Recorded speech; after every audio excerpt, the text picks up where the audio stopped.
Where Angels Venture. A short story by Wisdom Thumbs.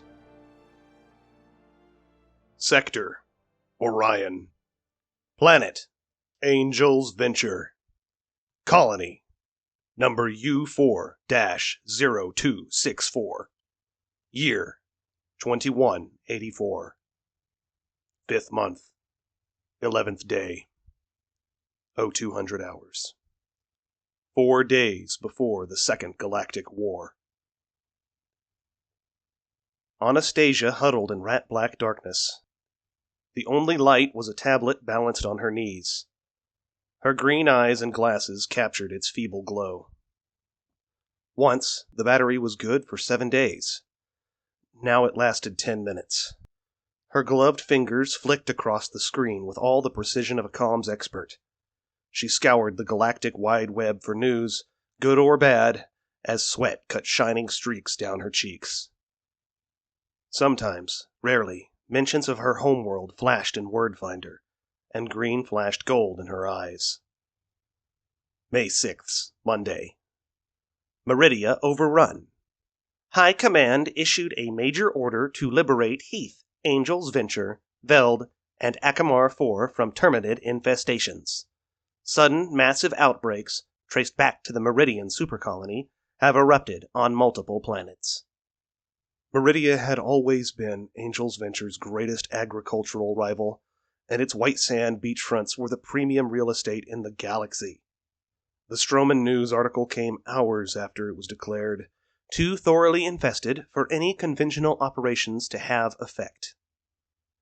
Anastasia watched a rotating render of the planet, which marked its termicide control towers as green cylinders, only for the light to burn red like her hair as each tower became a hive, and each hive blossomed to taint every island, continent, and ocean.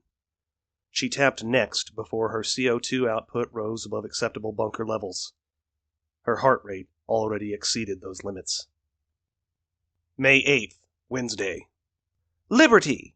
Super Earth forces liberated Angels Venture. Anastasia didn't exactly feel liberated. She'd seen the same message 5 times in 3 months. Each new liberation lured her colony back into the sun to harvest crops, only for the bugs to resurface within hours. Each venture cost more angels. At first, she'd worried if any friends or family might survive until evac. Now she despaired that evac might never come at all. Well? A little girl's voice broke the silence. Any new updates? A man's hand reached out of the inky green darkness. Anything at all? Anastasia's mother batted the hand away. Her mother's voice always put a stop to things. What about alerts? There's something from the governor. I'll read it to you. Anastasia uncovered 2 little red icons in the corner of her screen. She'd hid the priority notifications for as long as possible. Only bad news came from the governor. She could guess what it said. But it was time. Her heart pounded as she opened the first one. Only her mother's hand kept her from shaking. She tried to imagine what the governor felt whenever he wrote it, and summoned her best speaking voice. Once, the bunker's titanium walls echoed with every word. Now those walls dripped with sweat, and the air was thick with wheezing breaths. Anastasia's echo was a faint reverb. May 10th, Friday. Priority emergency alert. Super Earth forces failed to liberate Heath, Angels Venture, Veld, and Akamar 4 from Terminid infestations. Worse, the Helldivers failed to deactivate most of our local termicide control towers.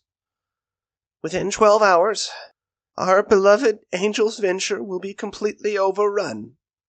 New mutations have already been observed in the local Terminid population, and evolved spores from the Meridian supercolony have begun to make landfall.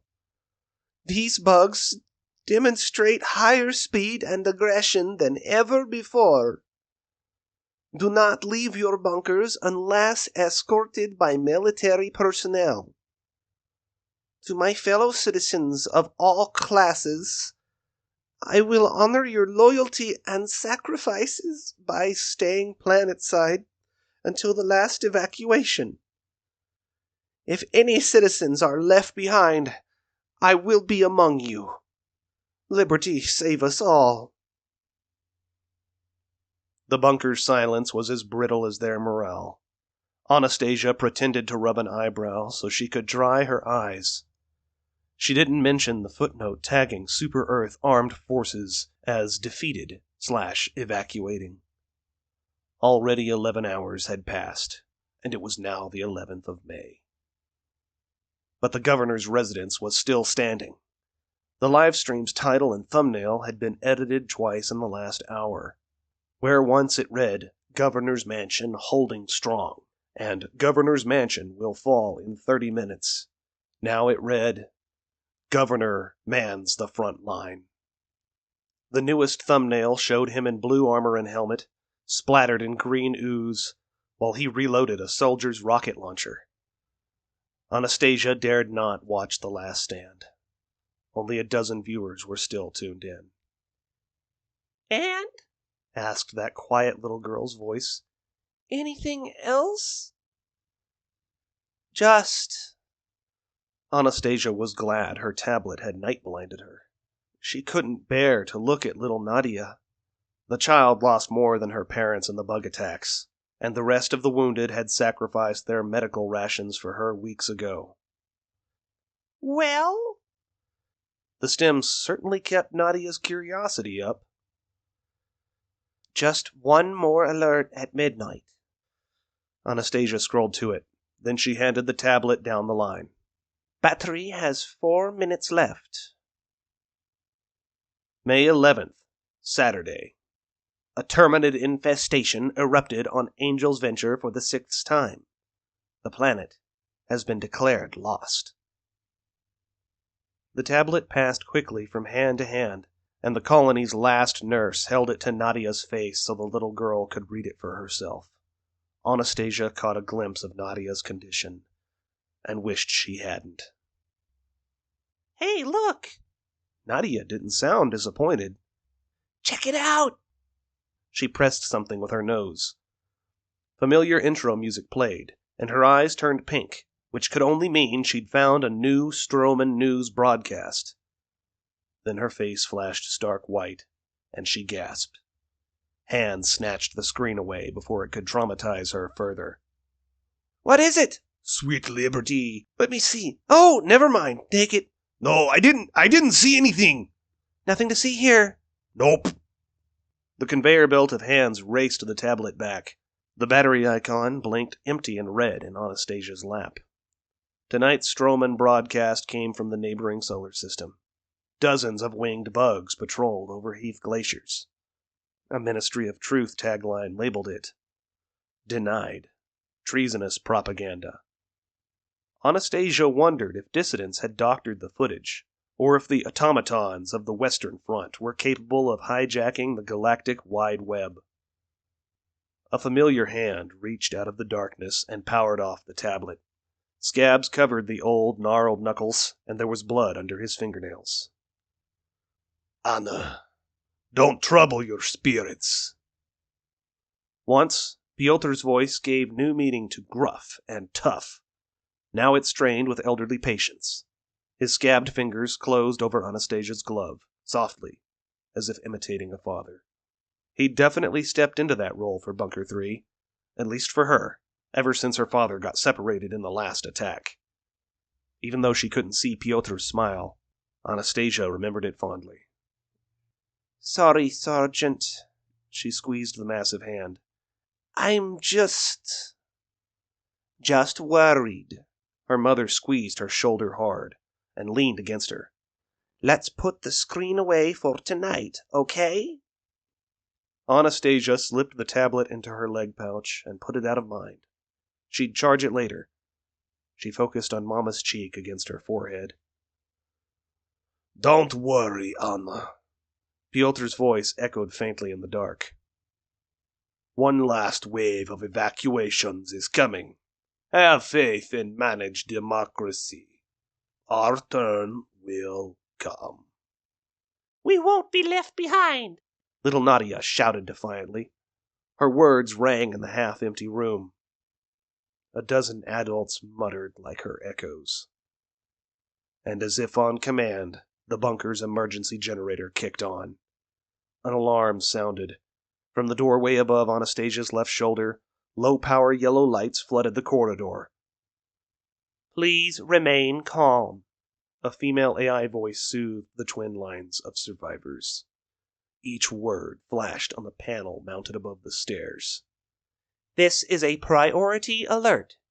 Your settlement has been selected for emergency evacuation. Stand orderly in single file. Remain alert until further orders. You see, Anna.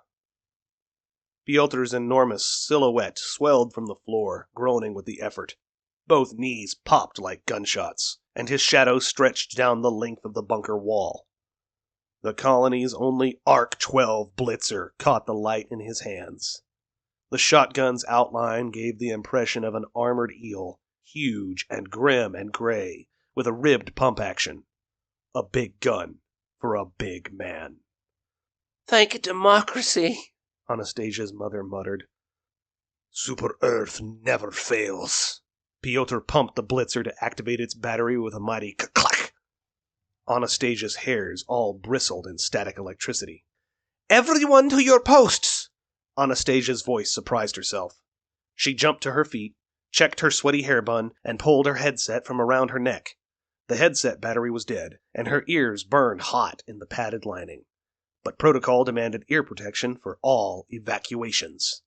She grabbed her mother's shoulder. Elderly and wounded to the front of the line! Mama's protest was muffled by the headset when Anastasia shoved her up the stairs. She even tried to turn back. But the alarm sirens blared. Training took over. One colonist after another piled into the stairwell, desperate to escape the hell of Angel's Venture. Piotr shoved the next old woman, then the next old man, and another, and another. Anastasia kept shoving with him until little Nadia landed in her arms. The little girl weighed less than her tablet. For Super Earth! Nadia raised the only salute she had left. Her shoelaces waved overhead. For Super Earth! A dozen adult voices echoed. The next elder stole Nadia away, and Anastasia watched him carry her to the landing, then up around the corner. The child's raised foot trailed behind. You heard the girl! Piotr raised the blitzer like a blue torch. For managed democracy and liberty, and for Super Earth! The remaining wounded took the stairs in pairs, acting as each other's crutches. Men without arms supported women without legs. Their slow pace gave Anastasia and Piotr time to make eye contact. His yellow eyes met her greens, and he'd never looked more proud.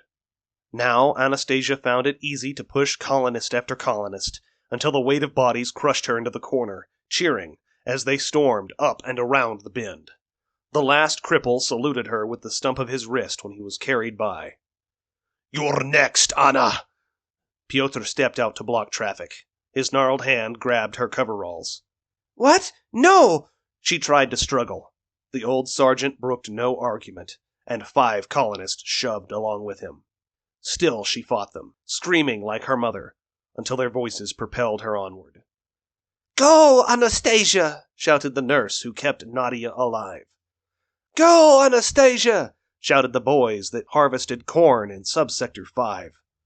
Go, Anastasia!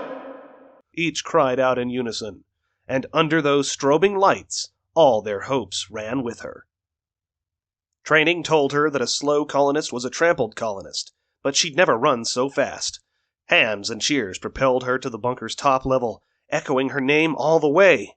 She took the stairs 4 at a time. It was at that moment when she finally realized how much they'd relied on her. After all these months, evac was finally here. And her efforts had kept their morale alive. It's gotta be the Helldivers, shouted a voice far behind her. "We're going home!" shouted a boy who never left Angel's Venture. "Keep an orderly line!" Pyotr barked in the stairwell. Anastasia grunted when a shoulder checked her progress on the final staircase. A woman she barely knew turned to apologize. Colonists churned in the staging room beyond, where a dozen people milled in chaos. One last climb awaited. Airlock doors were sealed up a 9-foot ramp, which was kept clear by the colony's training and protocol. A siren blared. The inner airlock doors cycled open. The panel above the airlock read a scrolling text aloud. "Next trio, move up." 2 sets of coveralls limped up the ramp, carrying a third. The airlock slammed shut behind them. A 4th colonist's boot must have stepped too far, because red lights painted the crowd. "Step back! Clear ramp!" The entire line shuffled backward, crushing Anastasia against the chests of those behind her. The screen counted down silently. 33. 32. 31. "What's going on?" someone shouted. "Super Earth said step back." A tiny shoe raised high. "They're going to leave us behind!" The crowd surged forward. 28. 27. 26. The air turned hot with panic. Sweat already dripped from foam insulation on the arched ceiling, and boots squeaked on the tread plate floor. Everyone knew their last backup generator had just a few days of fuel left. A CO2 meter on the wall started blinking. "Stay calm! Stand still!" Anastasia sucked a lungful of air and drove her elbow into the back of someone's rib cavity. No way in hell was she getting stomped into tread plate paste tonight. "Evac is here! Do not move! Await escort!" Pyotr's favorite move worked, but the woman she'd elbowed turned to glare. Her open mouth wheezed the word, "Ow!" and she raised a 1-finger salute over her shoulder. Anastasia covered it with her hand before the security cameras refreshed with the next strobe of light. She kept her elbow planted against the woman's spine, and both of them shouted together, "Stay calm!" The bunker quieted to a breathless, panting hush. The panel above the airlock counted down. 3, 2, 1. "Next trio, move up." The airlock cycled open before the crowd could panic again. Nadia's shoe rose up the ramp, slicing shadows through the colonists, and disappeared with one last cry. "Super Earth, here we come!" 33. 32. 31. Anastasia took 3 steps. The people behind her only crowded closer. Their breath stank from weeks without toothbrushes or running water. A beard brushed her neck. The smells of body odor and crusty uniforms threatened to suffocate her. The woman ahead gasped and choked, perhaps from the smell, or perhaps from pummeling elbows as everyone jockeyed for room. 3, 2, 1. "Next trio, move up." 3 more steps. Another group of colonists vanished into the airlock. Anastasia could almost read the top word on the exit ramp. "Next trio, move up." 3 more steps. White, sweaty mist rolled in the corridor like the sauna in Subsector 7. She could read the words on the ramp now. "Next trio, move up." 3 more steps. She heard gunfire and faint screams outside. The crowd shuffled back a step, and the people behind shoved her forward. The woman ahead shoved an elbow back into her stomach. Anastasia replied by clawing her fingernails into the nerve bundle on the woman's shoulder and brought herself an inch to gasp for air. "Next trio, move up." More mist sucked out the airlock, and the woman went with it. Anastasia stood at the base of the ramp, and she sighed with relief. She read the 9 words leading up to the door. Unity. Science. Prosperity. Intelligence. Information. Humanity. Expansion. "Pyotr," she called back over her shoulder, Do not be afraid! Pyotr was last in line, but he stood a head taller than the remaining colonists. When he raised the blitzer, it nearly smashed rows of ceiling lights that hadn't shone in weeks. Whatever happens, do not stop moving! The timer had seemed quick earlier. Now that it was her turn, time turned cold as her hands. 23. 22. 21. Still the sweat ran down her neck. She took 3 deep breaths, and each time she exhaled slower. She reread the words on the floor. She checked the zipper on her leg pouch, then her hat, then her bun. Then she checked everything again. 10. 9. 8. I'm right behind you, Nurse Paulina said. Her squeeze was firm, but her voice wasn't as reassuring as Mama's. Anastasia touched the hand anyway, and took another deep breath. 1 more minute, then we're safe, said a boy from Subsector 5. Tell Nadia I will be there shortly. Pyotr was calm as stone. Next trio, move up. The airlock hissed open and roiling steam filled the gap. Anastasia was so excited, she sprinted like a track racer and almost ran smack into the second set of doors. Her hands saved her face. The sudden stop knocked her glasses off. She stooped and barely caught the glasses before they smashed on the floor. She gasped at what she saw below. Are you all right? Nurse Paulina hurried to lift her by the arms. It's not human blood. Anastasia pointed at the bottom of the door. There, a semicircle of slime glistened green and yellow in the emergency lights. The bugs won't follow this inside, right? Bugs can't open doors. Not titanium ones, anyway. Paulina squeezed her shoulders. Whatever happens, don't stop. Don't look back. You just get to Colony Hall, okay? Anastasia tried not to stare at the slime. She put her glasses back on. The door's emergency instructions turned from yellow fuzz into a list she didn't have time to read. Only one phrase stood out. It was Pyotr's and Paulina's words. Don't stop moving. Don't stop moving. Anastasia tried to think about anything that wasn't blood, or Mama, or Nadia. Dad was good. She hadn't seen him since the last attack. But what if Dad had died? Sky was better. She hadn't seen the sky in weeks. She would look for the moons. At least one moon always passed near Colony Hall's roof, sometimes 2 or 3, and she could follow that to escape without seeing more horrors. Blast-proof titanium barely muffled the gunfire outside.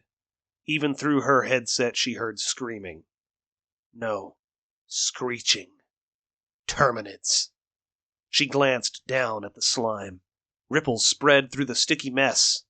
The man at the back of the airlock muttered a prayer to each moon by name, including the 2 that were lost a century ago in the Great Galactic War. The room shook with an explosion.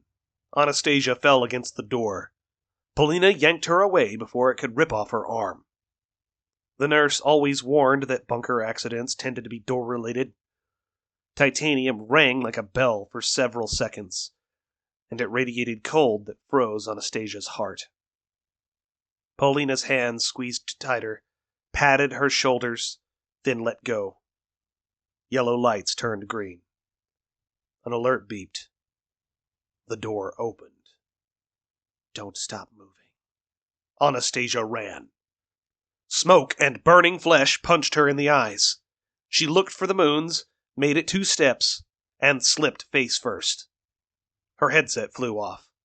Gunfire deafened her instantly. She pushed her glasses back up her nose. Mud smeared the lenses. It stank like bug guts. No use trying to find the headset. She just tried to stand, slipped, and fell again. Her gloves squelched in a green, sloppy mess. Bullet shells glittered between her fingers, and bug blood filled her sleeves. She felt it soaking through her coveralls. Don't stop moving. She clawed up the slope on her hands and knees, moving like a bad dream. Someone threw her a rope, and she grabbed it like a drowning woman. Don't stop! Paulina shouted behind. She grunted when she slipped in the mud, too. Don't stop! The rope was green and greasy with bug blood. Anastasia hauled herself hand over hand on her knees. She could barely see through her muddy glasses. Explosions burst left and right, dumping balls of mud all around as she reached the top. With a jolt, Anastasia realized the rope was attached to a bug body. It wasn't a rope at all! She dropped the bug's intestine with a gasp. "Get up!" A hand reached down to grab her. It was an armored man, black and gold. She'd never seen a Helldiver in person before. His helmet visor reflected the fear in her face, and he was covered in bug guts. He jerked her to her feet, and his visor leaned closer. "Run!" The Helldiver slapped her shoulder, turned, and opened fire. Anastasia didn't stop to look for Paulina. She fixed her eyes on the sky and ran for her life. The night's aurora looked like the streams of bug slime she'd left behind, and waves of green clouds churned between pillars of smoke. There, just above Colony Hall, comms arrays and signal dishes silhouetted against the smallest moon. Its heavenly white light gave her courage. A red laser cut the moon in half. Gunfire and screeches filled the air. Thunder roared. An aircraft shot across the moon, dumping flares like angel wings, and the red laser vanished. Night turned to day. The ground jumped. Anastasia stumbled again, clenched her fists into balls of mud, and rolled to her feet. Don't stop moving. The moon was gone, consumed by a fireball blooming over Colony Hall. That didn't get it, A woman's voice cut through the ringing in Anastasia's ears. Calling anti-tank! 2 Helldiver silhouettes flashed in gunfire. Their capes billowed over dead bugs piled in the street. One soldier's backpack encased them in a gold double force field. The other one planted a spear of blue light in the mud, and it stretched into the sky. Beyond, the open door of Colony Hall shone bright as the moon. Don't stop moving. Just 60 meters to the door. Something huge moved behind the building, slashing beams of moonlight through a column of smoke and flame. The ground bounced with every step. She heard Paulina's footsteps catching up behind her. Reloading! One Helldiver stepped behind the other. Green globs splashed on her bubble shield, and each glob turned to steam in a flash of gold. We need backup! The other Helldiver opened fire. Each burst painted their shadows on Colony Hall. Don't stop moving. Just 40 meters left. The shielded Helldiver turned her shotgun across the street as something fell from the sky and crushed the blue light beside her. The ground jolted with the impact. A black disc bounced up from the spot where it landed and spun like a coin. Anastasia picked up speed. The blue beacon was gone, replaced by a black pillar that rose from the ground between the 2 capes. Anastasia's legs weighed like anvils. Every step slung mud off her boots. She tore up the pillar's shadow, closing the distance to 30 meters, 20 meters, 15. Hurry! It's coming! The ground bucked and shook with every step. Both Helldivers grabbed black tubes off the pillar. The man extended one tube like a telescope, and the woman slung the other onto her backpack. Rocket launchers. The black pillar sank back into the dirt, and Anastasia chased its retreating shadow. She could still outrun this nightmare. A huge green spike pierced the corner of Colony Hall. The green head that followed was big as a car.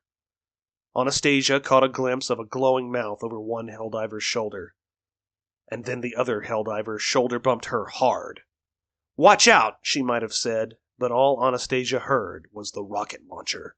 Dust, blood, and fire jumped into the air. The shock wave hurt worse than the shoulder or the dirt sliding under her back. That one instant burned into Anastasia's mind. She saw sparks glance off the giant bug's forehead, and then a comet tail twinkled in the clouds beyond. The rocket disappeared into Angel's Venture's aurora. You missed? How did you miss? The female voice was barely louder than the ringing in Anastasia's ears. "Ricochet! This thing's built different!" The male voice sounded underwater. Anastasia lay there, stunned, and smeared dusty goo off her glasses. She watched him shrug off the launcher. Even staring from below, with the bug at a distance, the man's helmet only rose to the giant's leg. Its head twisted around to roar. Even that sounded dim and dull, though she felt her ribcage vibrate with its power. Are you kidding me? The female Helldiver extended her own rocket launcher and dropped to one knee. Clear back blast. Clear! The man turned, saw Anastasia, and did a double take. Wait! Hurry!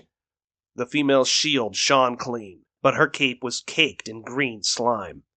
Anastasia could see at the back of her launcher tube, holographic sights centered on the bug's forehead.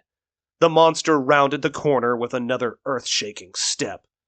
Ah, fuck this. The giant steps bounced Anastasia up and down. It was already above them.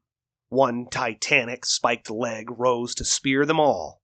Two sets of hands grabbed Anastasia under both arms and dragged her away just in the nick of time, while the female Helldiver stood, dove backward onto her shield generator backpack, and raised her launcher to the sky. Anastasia winced. Her shut eyelids burned red. Even the ringing in her ears went silent. The backblast flung her boots over her ears, and a hot mist showered her backside. When she opened her eyes to look between her knees, one giant spike still pointed to the clouds. The monster still stood on 3 legs, but its head was a blob of goo. She almost cheered, only for hands to grab her again. Anastasia looked up to see Paulina and a Helldiver splattered in orange. Both were sitting down, knocked over, but still dragging her by the sleeves. She looked back as fire and fuel showered from the bug's neck. The giant teetered, slumped against Colony Hall, and poured slime across the ground as it fell. Each splash shot steam into the air. It was going to land right on them! Anastasia flipped her knees back overhead and rolled backward onto her feet. She grabbed both sets of hands, lunged back further, and dug hard with both heels. The Titan crashed down in a storm of orange glowing dust. Everything went dark and silent. The ringing took a few seconds to come back. It grew louder and shriller as her hearing returned, until, with a pop, she heard clear voices again. The dust took longer to clean off her glasses. Flecks of goop still rained from the sky. Shite! Shite! Shite! The male Helldiver knelt on one knee and used his cape to clean his visor. Crows is down! Not yet. Backblast launched me clear. A shadow walked out of the dust. Her cape was shredded.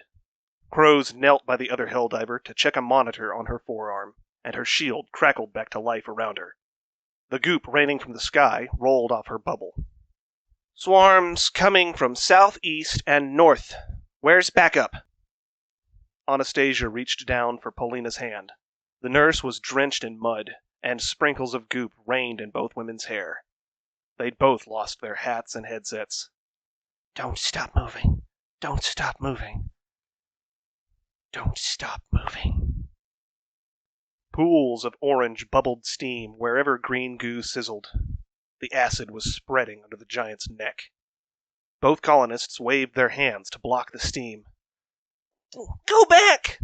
Anastasia gagged and coughed. She pulled Paulina's hand to a metal wall, then to a spiked carapace. No way through. They staggered back the way they'd come. At least the goop stopped raining. Muzzle flashes painted the silhouettes of the Helldivers. Crow's shadow stood to swing her shotgun like a club, and disappeared. Bugs screeched with rage and pain. The other silhouette stood, still firing, until a spiked shadow cut him down. His helmet bounced off Anastasia's boot. She guided Paulina around sizzling pools of steam, as Crow's silhouette reappeared in a series of shotgun blasts. A bug corpse flopped and writhed in Anastasia's path. Lost another diver! I'm out of slugs! Crow's silhouette flashed again. The dust was clearing, but the Helldiver's shield cast wicked shadows as bugs slashed air.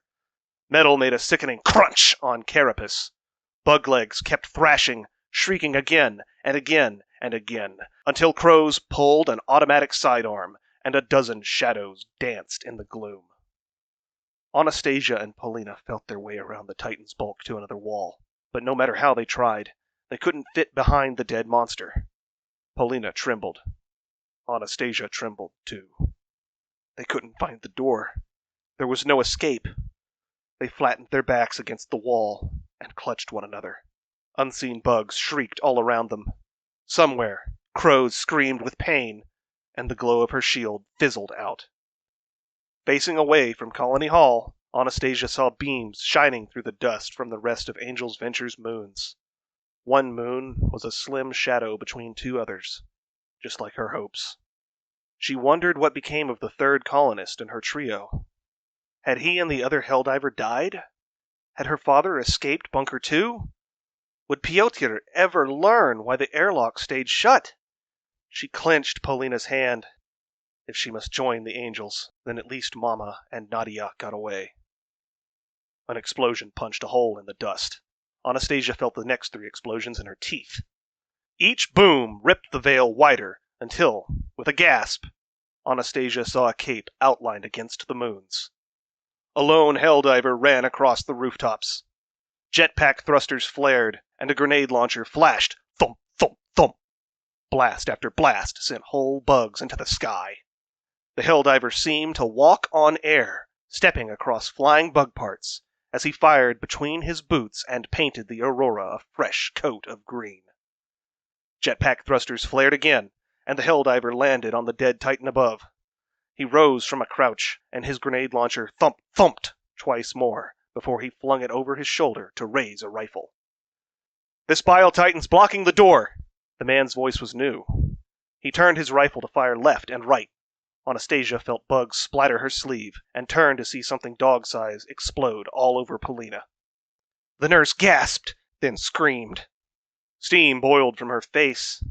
Anastasia pulled a rag from her pocket and tried to stem the burning acid, but dots of red already wept in Polina's flesh. The rag burnt hot in her glove. She kept folding the rag and dabbing at wounds as Polina fought to hide behind her. Like the rag, the nurse's coveralls bubbled black and stank of smoke. "What do you mean, blocked?" Crows added the sounds of a knife to the battle. She sounded more upset than tired. Bugs almost drowned her out. "Can we blow it open?" "Not without another 500 kg! Reloading!" The new Helldiver racked another magazine and switched to semi-auto. Another bug exploded on Anastasia's sleeve. Polina screamed louder. "Recommend moving the civvies before we try." "Eagle's rearming! Won't make it back! For Super Earth!" Crows let loose a battle cry, and another bug gave a mournful howl. "1 minute left, Thaves!" "Yes, ma'am," said the Helldiver above. Anastasia looked away from Polina to see him spring from his perch, slide down the gooey corpse of the Bile Titan, and jump at the last second. He rolled to his feet a meter beyond her. Thaves' cape was torn to shreds. Each blast of his rifle kicked up more dust. "Can you two walk?" "I can run!" Polina's lip sizzled. She pulled out her own rag and clutched it to her mouth. "I'm okay." Anastasia searched for another rag.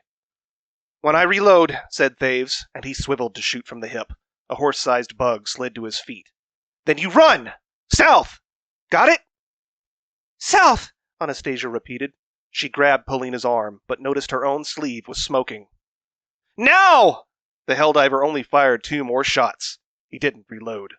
Instead, he took off running into the dust. The shadow of a 4-legged bus came thundering toward him. "Charger! Charger! Run! Run!" Anastasia forgot the sleeve and dragged Polina away. When she was a baby, chargers had replaced tractors on Angel's Venture's farms. Her father used his entire military retirement to pay for 2, so the colony could own an even 20. She'd pet them as a child, and even helped feed a few. They'd always been slow and docile. Now they hungered for blood. She felt this one coming before she heard it bang into the wall of Colony Hall. South meant the colony's only landing pad. Anastasia took the alley, knowing that Terminids had cut its fence in the first attack. She paused to help Polina through the gashes in the chain link, and caught a glimpse of two Helldivers sprinting past a beast made of rock and hatred. The charger spun around quicker than she thought possible, and its maw gaped open with red, steaming teeth. Gunfire sparked off its plow-shaped face, but the charger didn't care. It chased the weak and the slow. Run! Anastasia jerked on Polina's sleeve. Go! Go! Their coveralls ripped on rusty chain links. Anastasia dragged the nurse by the hand. The fence popped and sprang when the charger hit it. She heard it grunt and pant as chain links scraped down the alley walls. Warehouse struts raced by, lit by sparks. The charger's four stone legs thundered closer. Closer. Closer! She smelled its hot breath on her neck. Jump left! Anastasia reached the alley intersection in 3 more strides. The women dove with all their might. The charger tried to turn with them, drifted on 2 legs, and smashed into the next alley. My leg! Polina grabbed at bloody tatters of cloth. Red lines gashed from her knee to her sock. Chain link fencing had ripped her boot off. The charger thrashed and pounded at the walls around the corner. Move! Before he comes back! Anastasia hoped the beast was wedged tight, but she'd seen how chargers cleared obstacles. It took all her remaining strength to help Polina limp into the street. 5 moons, a dozen fires, and flickering warehouse lights painted criss-cross shadows around every pile of bugs. The Helldivers had leveled most of the buildings. A trench of craters cut through Main Street, where Piotr had paid for the colony's first patch of pavement to be poured in February. It was still dirt, but now the dirt was burnt black. The trench flickered with embers, and Anastasia had to drag Polina up the far side. Metal on metal rumbled from Colony Hall's roof. The shadow of an evacuation shuttle swept over the 2 women. They looked up in time to see it banking away. The sound of thunder hit while they watched it shrink into the rings of the largest red moon. Bet you wish you stayed in this city, said Polina. The rag on her face was completely red. Yeah, Anastasia stuck her neck under the woman's arm. and you wish you never left that super hospital. Vernon Wells was hell, Polina chuckled. Her blistered lips slurred each word. Angels needed me here. Yes, we did. Anastasia couldn't help but smile. 1 more block, okay? The charger still thrashed and roared far behind. It sounded stuck. The angels had surely blessed them, but not for long. Polina was slowing. The sock on her right foot was black with blood and ash. The sight was spine-chilling. Anastasia hugged her closer and used her hip to throw the nurse forward with every other step. Gunfire sounded somewhere nearby. A hill of stone and concrete supported the colony's landing pad. The control tower had been a ruin for months, but the Helldivers had planted a portable beacon from which a blue laser beamed into the sky. Anastasia followed it up, hoping to see the silhouettes of spaceships. Each Helldiver commanded their own super-destroyer. But she didn't see any ships tonight, though she'd seen many on the horizon in past months. Anastasia knelt and lifted Polina over her shoulders, like she'd seen Polina do for the wounded during each attack. It was a struggle. She took each step with heavy breaths and tried not to look back. Super-destroyers she could do without. She just wished Piotr and her father were there. "It's Anastasia!" The angels granted half her wish. Anastasia looked up. Her father's boots ran across the landing pad. 2 more pairs of boots followed him. They met her halfway down the ramp. Strong arms lifted Polina from her shoulders, and the nurse sobbed with relief. Anastasia just sagged in her father's embrace. "I thought you died." Dad wrapped her tight. His stubble scratched her forehead. We thought you died. Anastasia clutched him with all her remaining strength. Not without saying goodbye. Never. Dad's beard split wide when he smiled. He brushed her red hair. You lost your headwear. You know that will cost you 20 rec slips, yeah? Before she could frown, he placed his own cap on her head and snugged it tight. He would have given her his headset, too, if he still had one. Helldivers coming in! Someone shouted from behind. Anastasia turned to see 2 shredded capes fluttering in the wind. The female was wounded on both legs, but her shield bubble covered them both. She limped on Thaves' shoulder. The man was a head shorter. Set me down by the beacon. Crow sounded like she wasn't bleeding. Don't get crushed. Thaves patted her armor. We'll take her from here, said Dad. He and Anastasia took Crow's arms. The woman was tall as Pyotr and just as muscular. The air was warm in her shield. They helped her over to Polina. Just so y'all know, Thaves said in one of Super Earth's famous accents, our team's dead. We brought the last of your other colonists, but they're not as fast as Helldivers. I'm gonna go cover them. Thaves patted down the pouches on his armor while he spoke. I'm down to my last mag. Y'all got any 8mm? No, sir, said a boy from Subsector 11. Got a shovel? The other boy raised a shovel. Keep that. Thaves slotted his last magazine and chambered a bullet. Anything comes close on more than 2 legs, you kill it. Got that? Yes, sir! Both boys saluted with collar-high fists. One shouldered the shovel like a rifle. Thaves glanced them up and down. His helmet's visor bore a red lens over one eye. If he was critical of their salutes, he kept it to himself. He shouldered his rifle, snapped his heels together, and raised his own fist. Only then did he turn about face to jetpack away. Crows winced when Dad and Anastasia lowered her against the 2-meter-tall beacon. The woman pulled a syringe from the loops on her chest plate. She pressed it against her padded neck. It shot a hiss of vapor. Anastasia watched as a 30-centimeter cut knitted itself shut on one thigh, leaving only red scar tissue. The other thigh was wounded deeper, but before Permacure's healing slowed, it still crusted over in scabs thick as her leather leggings. I've got 2 more mags. Crows pulled out the one in her machine pistol. She sighed. Plus 10 rounds in this one. Any grenades?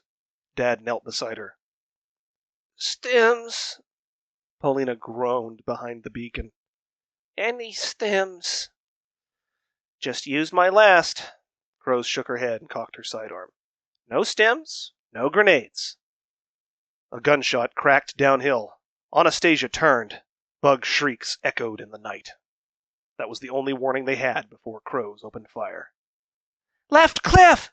Crows unleashed a stream of shell casings. She turned and fired another burst. The slide locked open in a cloud of smoke. Right cliff, too! She finished reloading before Anastasia could turn. Anastasia didn't want to turn. She didn't want to see what was coming. Her father's fist spun her around anyway. When the dropship lands, don't be under it! Dad's voice boomed. He pulled a multi-tool from his belt to switch open a knife. Anastasia huddled closer to Polina and Crows. Gunfire scattered shells left and right of the beacon. Dog-sized bugs exploded into green goo. One bug got through Crow's fire, and the boy with the shovel ran forward to club it away. Behind you! Crows shouted. The boy turned and kicked another bug off the landing pad. It exploded midair with one bullet, showering more bugs and acid. Maxim! Down! Dad roared. The boy with the shovel dropped to his stomach. Tracer rounds scattered over him. Maxim crawled out of the way as bigger bug heads reared over the cliff. Most of them exploded. Oleg, stay here! Dad sprinted for the wreckage of the control tower. Helldiver! Bile spewers coming up the back! Shit! Crows rolled on her side and stretched out her arm. Her trigger clicked on the next pull. Wait for my reload, damn it! Gunfire continued down the ramp. There, a series of explosions launched goo into the sky. Fave's voice carried up the slope, but his rifle made it impossible to hear his words. Fave says more spewers coming. Crows racked her slide. She rolled again to shoot left and right. Someone help me stand! Anastasia lurched forward, desperate for something to do, anything to help. Oleg jumped to help her. Even with both of them, Crows was heavy in all that armor, and her shredded cape snagged the beacon's console. Before the colonists could rip her free, Crows drew a long knife and cut both shoulders of her cape. The Helldiver dragged herself up with the console as a handhold and levered her arm over Anastasia's shoulder. The machine pistol roared behind Anastasia's left ear.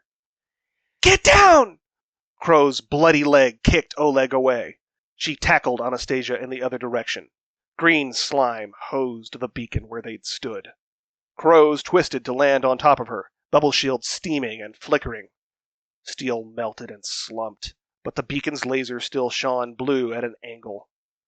Anastasia watched breathlessly as Crows knelt astraddle her, aimed, and rained another shower of shells. Where are your super destroyers? Dad's shout sounded like he was punching something. They left orbit 2 minutes ago. Crows flicked her empty mag out and loaded another with the knife still in her fist. Last reload! Girl, stand me up! Anastasia shoved a foot against Crow's chest and pushed the Helldiver to her feet. When Anastasia rolled over, her father was locked in a knife battle with big, fat bugs 10 times his size. Dad's boots slid backwards as he punched his tiny knife into a spewer's throat, spilling green bile until his knife melted away. Dad cut the bug's knee with the stump of his knife, twisted, and ripped its leg in half. The bile spewer crashed to the ground, and Dad spun to ram its severed leg through the roof of the next spewer's mouth. Damn it! Crows bent over backwards to shoot the jaws off a third spewer. One round found its brain. Its fat body slid and rolled onto Anastasia's father. Quick! Someone drag him out! Dad didn't need dragging. He kicked his way clear and started crawling. Steam and blood poured from his clothes. But the first bile spewer was close behind, dragging one severed leg over the bulging abdomens of its fellows. 3 bullets ricocheted off its forehead before Crow's pistol locked open, its remaining front leg raised above Dad. Not today, fascist! A shovel parried the bug's leg away. Maxim brought the shovel crashing down on its head. The monster ignored him and opened a green, dripping mouth. Boiling bile glowed inside, but Maxim jumped between it and Dad. His shovel skewered down its throat. Billions of skeletons scattered Angel's venture. Once, Terminids helped them fill the galaxy's bellies with grain and corn. They made the planet a jewel in the Federation's crown, where forests and crops waved under skies as blue as super-Earths. Now, despite the military's best efforts, millions of colonists shivered in the dark of their bunkers. Those survivors dared only whisper, lest the spiked heels of fascism dig straight to their hearts. The blood of their dead cried out for revenge. And that night, with all 5 moons as witnesses, one colonist gave them all the vengeance they could ask for. Maxim screamed within a torrent of bile and used his shovel to lever the spewer's head to one side, so that it vomited all over a line of its fellow vile spawn. Maxim's body shielded Dad from the steaming goo, but not for long. He fell to his knees as his scream turned into an awful, bubbling gurgle. When Maxim's arms melted and his skull rolled down his back, Dad kicked the shovel sideways. The stream of sludge caught a trio of bugs trying to jump over the acid. All 3 bugs landed with splats, still screeching as their claws and half-formed wings melted away. Dad screamed. He clutched his leg. His boot was a cloud of green steam. No! Anastasia crawled after him. Stay down! Crows charged over her into the fray, knife flashing. More bugs jumped with mouthfuls of tentacle-like tongues. She met them with spinning kicks that severed heads.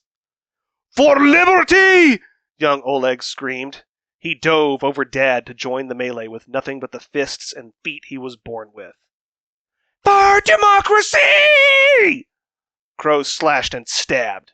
Her shield saved Oleg from a spew of bile, until acid burnt through and melted her backpack. She turned her pistol around to club bug heads. For peace! A jetpack scorched overhead, and a bile spewer's head exploded. Faves landed in the middle of the bugs like a thunderbolt. He raised his rifle like a hammer. For Dad! Anastasia scrambled to her father's side. He'd kicked off his melting boot. Steam poured from his sock, his hands, and the blackening patches in his coveralls. He smiled up at her. Polina grabbed his other arm, even though the nurse limped on her own crippled foot. Above, Angel's Venture's fifth moon caught the light of the other four and shone the brightest. Blue lightning shattered the night sky. One man's voice boomed triumphantly over all. For Super Earth! Piotr racked the slide on the Arc-12 Blitzer, charged another blue beam, and unleashed thunder. 6 arcs of lightning split from the Blitzer's barrel, and bugs shattered into black ash. 2 boys from Subsector 5 piled into the fray, screaming, For Super Earth! One swung a mailbox on a pole like a hammer. The other dove with knives in either hand. Screeching bugs met Super Earth's challenge. One bug reared on its hind legs to call for backup in a fog of pheromones, but the mailbox smashed its head. Another bug took up the call, but a knife gashed its throat. A third tried to emit pheromones, only for a boot to kick it spinning into the sky. Soon, the Blitzer cleared the cliffs, and the only bugs left were corpses. Dropships landing in 20. Faves was breathless when he lay his rifle over one shoulder. The buttstock was broken off, and the grip bent sideways, with the trigger guard melting away. He jogged to Anastasia and pulled a Permacure syringe from his belt. Move aside! The stem hissed in Dad's neck. Dad's eyes were closed, and he didn't say a word, but his smile split his beard. He clenched Anastasia's hand. Hold still, sir! Faves pulled a clear tube from one of his pouches. He squirted gray paste on Dad's face and neck, then on his hands, and then on the shreds of sock melted into his foot. Rub that on the acid. Counteracts it. Get under the skin, if you have to. Anastasia and Polina worked fast to spread the gray fluid all over Dad's exposed flesh. Pelicans here! Fave's helmet turned skyward. Crows! I need help moving these people! You need help moving me. Crows limped over with acid burning down her leg. Massive thigh muscles twitched in the steam. She'd already applied her own tube of anti-acid and passed it off to the other colonists, but she still kneeled to loop one of Polina's arms over her shoulder. Behind, the beacon retreated halfway into its landing pod, snagged, and snapped in half where acid had bubbled through. Crows helped Polina limp away. Faves carried Dad by the collar, while Anastasia held up his legs. Fiery heat turned the landing pad orange, and she looked up to find a Pelican dropship hovering overhead. The autocannon on its nose swiveled to fire in 3 round bursts, left to right, then right to left. Each shot rattled Anastasia's ribs. Bugs squealed and died in the distance, and another building exploded into rubble. While the shuttle's tail thrusters lifted skyward, its wing thrusters angled down to burn white crescent moons into the pad. Sparks and heat washed Anastasia's clothes.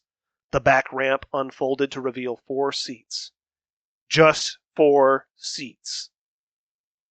One of the farm boys hopped inside on one foot. He cradled his other leg in both arms and sank into one of the seats. His blood poured down the ramp. How bad is it? Another boy turned, hobbling, as blood splashed behind him. He tried to look over his shoulder at a wound. Not bad. Piotr patted the boy's shoulder. His arm hairs were all singed off from the blitzer. Super Earth gave you 2 cheeks for a reason. My arm is gone. Nearby, Oleg clutched at dripping bone from the elbow down. He didn't look upset, just confused, as if he'd expected a different outcome from punching bile spewers.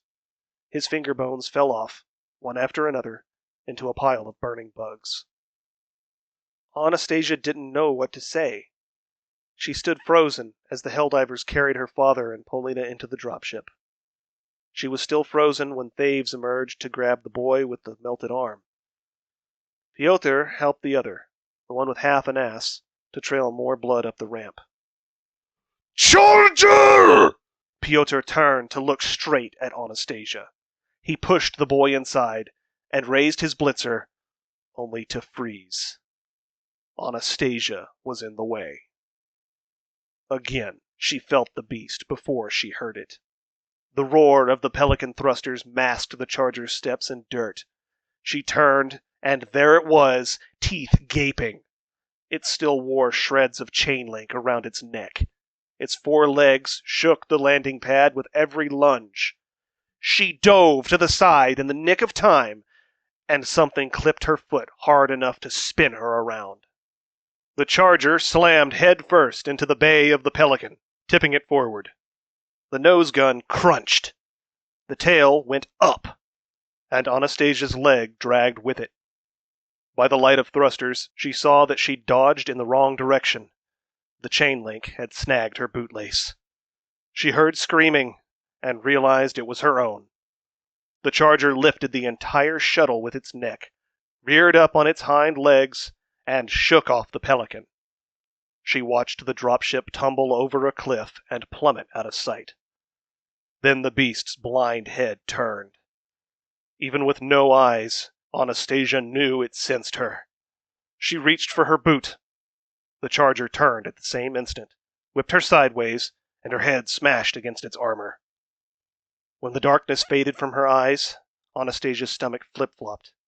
She was clinging sideways to the charger's back. She thrashed back and forth with every lunge. Her head bounced up to the moons, down to burning buildings, and back again. The chain-link fence curled like a spring trying to yank her loose. Armor plates slammed open and shut, threatening to pinch her fingers off, but she dared not let go. It ran in circles, trying to buck her off. The pelican rotated back up into view. Tiny figures waved their arms in the crew bay. They could do nothing for her. Anastasia held on for dear life as the charger plowed through piles of dead bugs. It was going to smash her into the control tower on the next lap. Twisted steel loomed closer. This was the end. She didn't blink, in case she missed the angels. For Super Earth! Piotr's boot landed next to her nose. Scabby knuckles reached down to pull his boot knife. Hold on, Nana! Hold on was all she could do. White steel flashed in moonlight, and Piotr hooked the serrated edge into her bootlaces. Chain link flapped loose. The retired sergeant threw her clear with one arm. His big, bearded grin flashed one last time. She saw him mouth the words, "Hello to the angels for me." Then the charger crashed into the control tower, and a million stars showered in the aurora. Each spark felt like a knife in Anastasia's face. She arced through the air, carried by momentum. Steel girders flashed by on either side, but the charger cleared the way. It skidded sideways and tumbled over the cliff into darkness. Anastasia closed her eyes. But she never hit the ground. Instead, she floated. Hands cupped her armpits. So the angels were real after all. Anastasia opened her eyes to meet them, only to find Thaves instead. "Hold on!" The Helldiver hauled her upwards to his chest, and she heard his jetpack thrusters flare. She tucked her head into his arms, just in time for the ground to swat them both. Ow! Anastasia groaned after she finally stopped rolling. Evergreen trees swayed above as shadows in the aurora. Heaven hadn't claimed her yet. She wiggled her toes. Paralysis hadn't claimed her either. Her right boot dangled halfway off her foot. She'd bent her glasses. Ugh, ow! Yeah, ow! Shreds of a cape covered the Helldiver's visor. His gauntlet tore the cape away, and he sat upright. Where are you hurt? Everywhere. Anastasia bent her glasses back into shape. She rolled over to stare at the moons. 4 glowed dimly in diamond formation, and the dropship's thrusters burned between them. She watched its afterburners kick on. By the time the sonic boom reached her, the Pelican was just one more twinkling star. You're not bleeding much. Thaves patted her down. I don't feel any broken bones. Do you feel anything broken? Only my boundaries.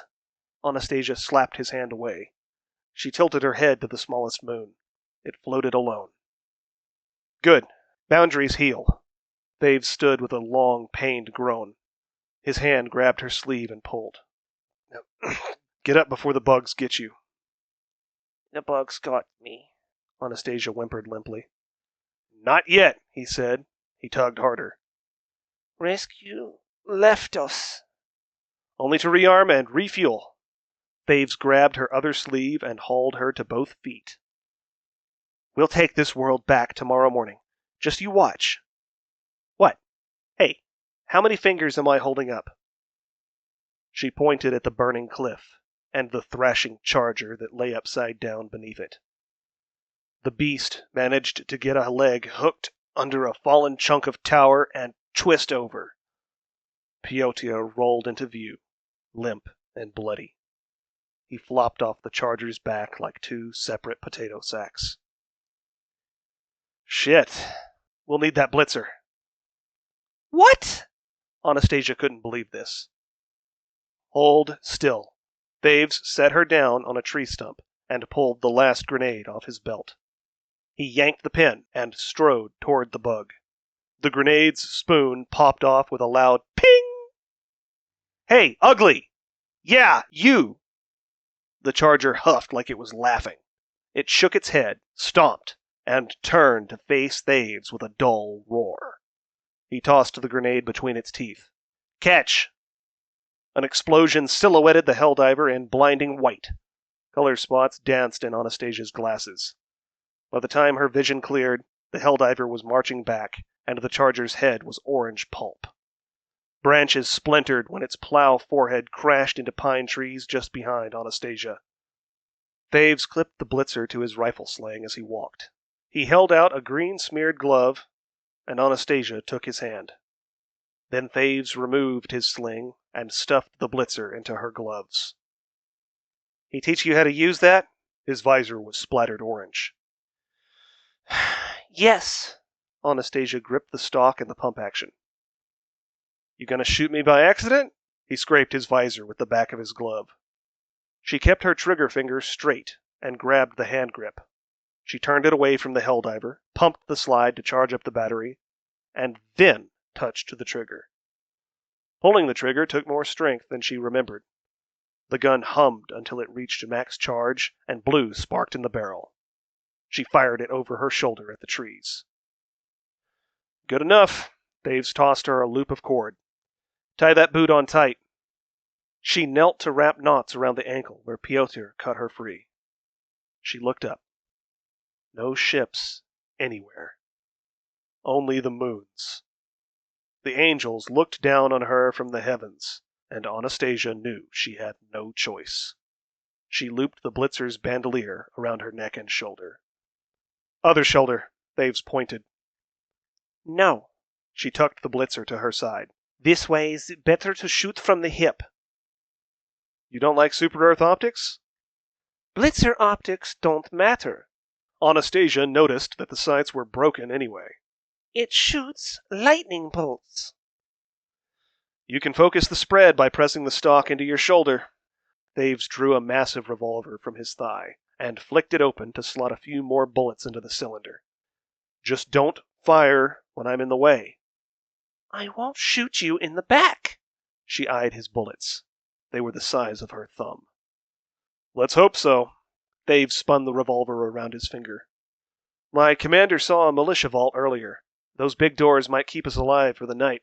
Mind pointing me to it? South. She pointed. Dad and Piotr might just save her again.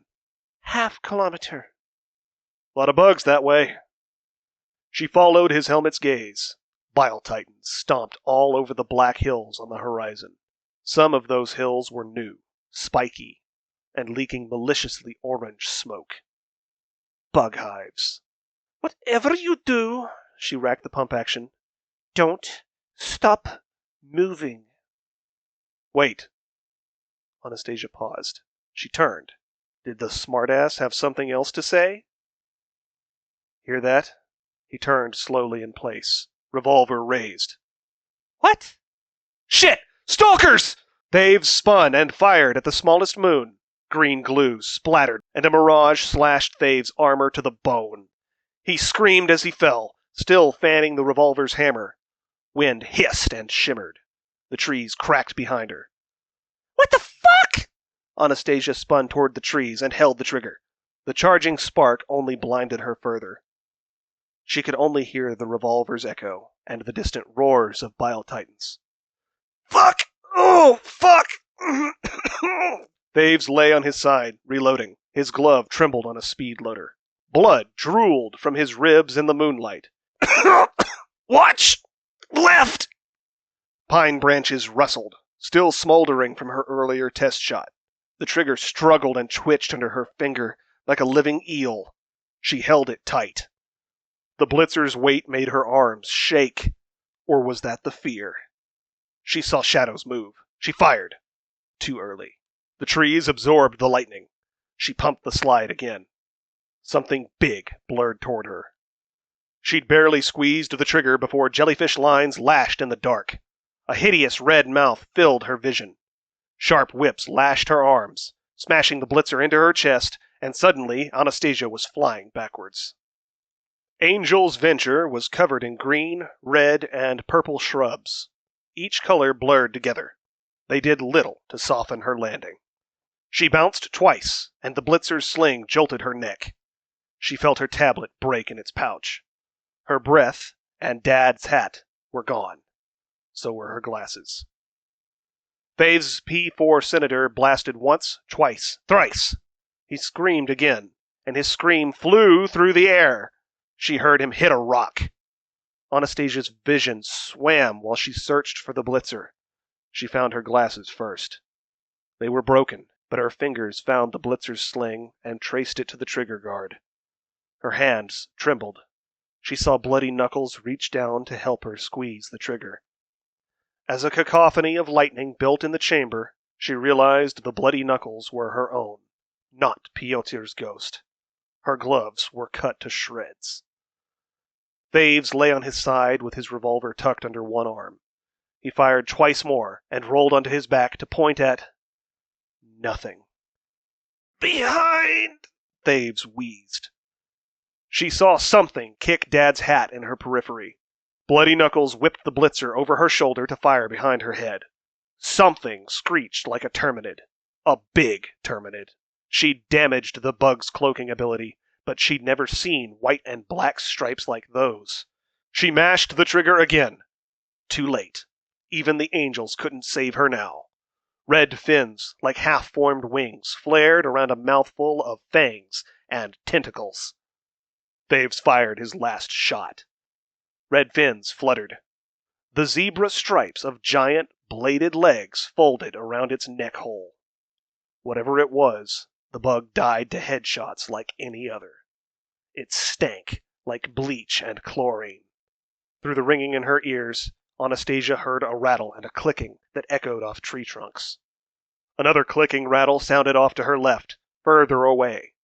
More clicking trailed off to her right, closer than before. Her hairs stood all on end, but not from the blitzer. They're surrounding us, At least 3 more. Thave's whisper was choked and raspy. His chest plate folded out in a red puddle. He kept fishing in his pockets for another speed loader. Sorry. Thought I cleared the only nest. What are they? Anastasia held the trigger, ready to turn. Stalkers. They'll strike when we least expect it. Fuckers broke my glasses. Anastasia blinked. The Helldiver was a black and red blur. You want to live? Stun all 3 with 1 shot. He'd bleed out soon unless they found stems in the vault. He cocked his revolver, and she heard him wince. She heard the clicking warble start again, too. They'll keep coming till their nest is destroyed. And I'm on my last 6 shots. I'm ready. Anastasia felt the lightning hum. She looked up at the blurry aurora. 3 white moons stared back at her, waiting for her in the cold dark. A 4th glared emergency red. She felt the last moon, the one circled in rings like angel wings, as a guiding hand on her shoulders. Its rings were the last memory of 2 moons lost a century ago. Judging by its orbit, it would be a long night and an eclipsed sunrise. Expect a 4th stalker. Lady, Thaves chuckled, then groaned. Expect 5. They need to hurry up. At least she could still see movement. Faint mirages scuttled back and forth in the ferns. Anastasia grit her teeth. Sweat cut shining streaks down her forehead, and her eyes sparkled blitzer blue. Count of 3, I shoot, then we run for the vault. What's your name? Anna. They'll outrun us, Anna. Maybe.